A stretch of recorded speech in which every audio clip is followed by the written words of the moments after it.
In partnership with the American Center for Manufacturing and Innovation, Oregon Manufacturing Innovation Center R&D presents their first annual Additive Manufacturing Competition. Their goal? To bring together the best young minds in manufacturing and cultivate an environment of growth within their new, state-of-the-art additive manufacturing facility. We're about to open up our Additive Innovation Center, and as part of that, we brought together a group of high school students this morning to do a competition where their challenge was to take a new 3D printer that they had received and within the span of about 4 weeks, come up with a device that could hurl a golf ball. The contestants will be judged in 4 categories: design, execution, accuracy, and furthest distance. Each team gets 7 minutes to place their device, launch 3 balls, and return to the staging area. The team that accrues the most points will receive a $2,000 scholarship to PCC, while the runner-ups will receive $250. Welcome to the OMIC R&D first annual additive high school competition. We've got 4 schools here ready to go today, and I'm really excited to see what you guys made for us. So as soon as we got our parts, we immediately went into research. We knew we needed to know exactly what we wanted to build before we wasted materials. What we ended up finding was a design called the Whipper Trebuchet, and this design improves on a traditional trebuchet in that you can use less weight for more velocity. And what was the biggest challenge in printing out the stuff? The sheer scale of it, having to huge. Cut everything up. Like the barrel right here is 2 parts that had to be aligned pretty much perfectly for a smooth glide. Okay, let's hope this part will be strong enough. There's a lot of tension in that rope right now. When we got our parts, the first thing we thought about was design. We just had to design off of like what legal parts we could use. So this is our current design. We have like a slingshot kind of, where we just pull this back and then launch it. All right, well, thank you for your participation today. Here we're gonna have 3 shots to see what you can hit on the target. First up is gonna be Scappoose High.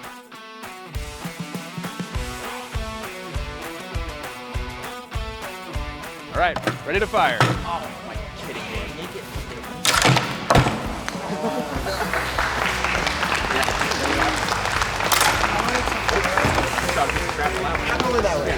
Right here. All right. Ready to fire. Oh, that's on. It went forward. Yep. Oh. Scappoose, good job, guys. All right, St. Helens, you guys are up.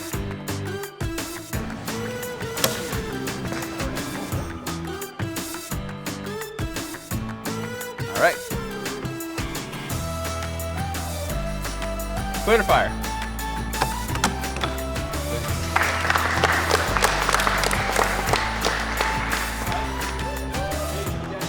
We're gonna go ahead and bring up the base team. That's right. Yep.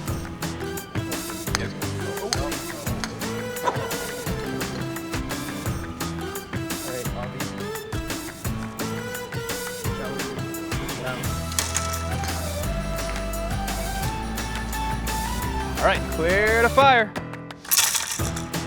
All right.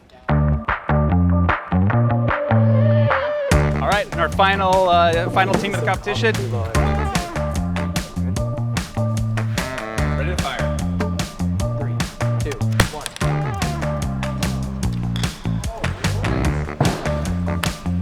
Nice. Good. All right, everyone. Down. We're clear to fire. Good shots.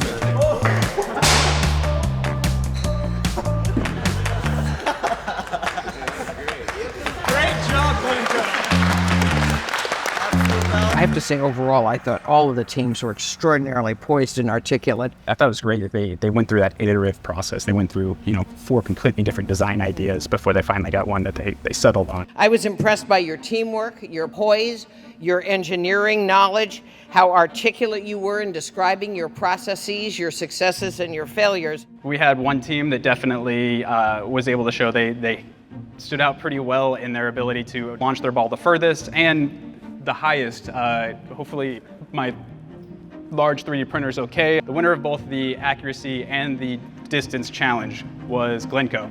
I thought it was really exciting. I loved seeing the different sorts of designs and the different approaches.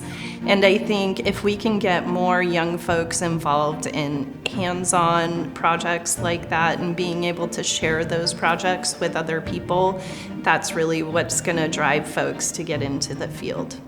This competition was great. You looked at those young people, and first of all, how articulate they were, their sense of engineering and what they needed to do with the tools that they were given. Their collegial camaraderie. Not all of their devices worked as anticipated, and yet, even as they were making mid-course adjustments during the competition, they were working together in a very collaborative way. I look at them and I see young people that will be going to our colleges and universities, or a couple of them into the trades. These will be the next generation of Oregonians that make stuff, that innovate stuff, that patent stuff, that make our economy work.